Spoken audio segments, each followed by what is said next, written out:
za ta faru.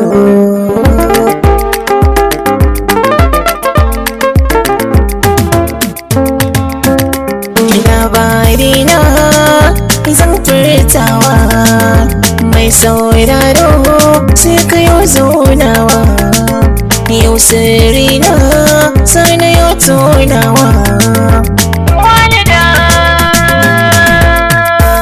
Lokaci yayi ne zan taho Kano biki, ko da nisa ko ina ne dole sai na zo biki. Zana zo ne bikin aboki Jamilu Roja mu sha biki. To ashe lokaci yayi za mu shakata, har bikin Nura ne na zo shi na ambata.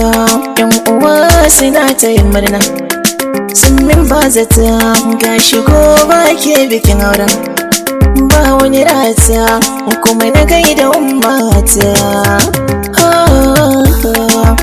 Ya zanayi kaya na sun yi datti, ga masu wanki sun ce na yi latti.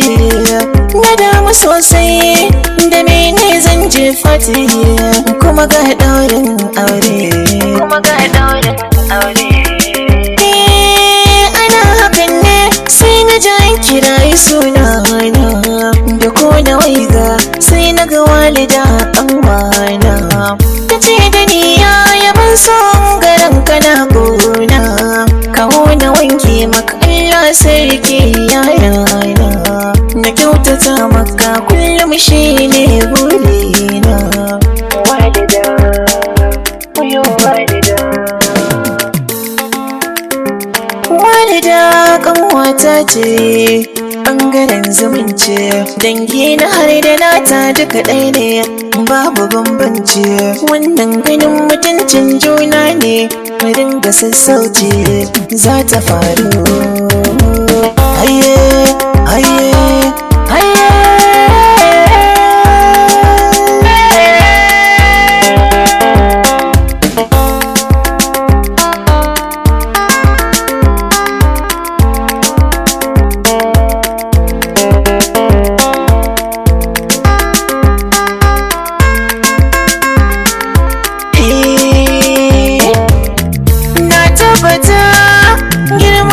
Girma ne ganin mutuncin babba, shi wayewa ne.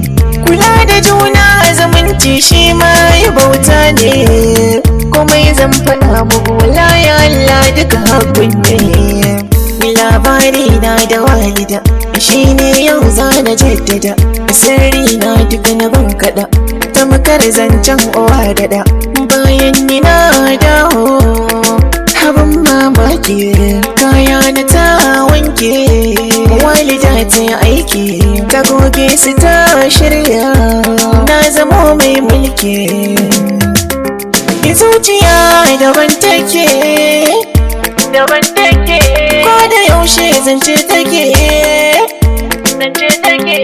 duka buri ta mallake, ta alamu za ta jike ban bayyana ba.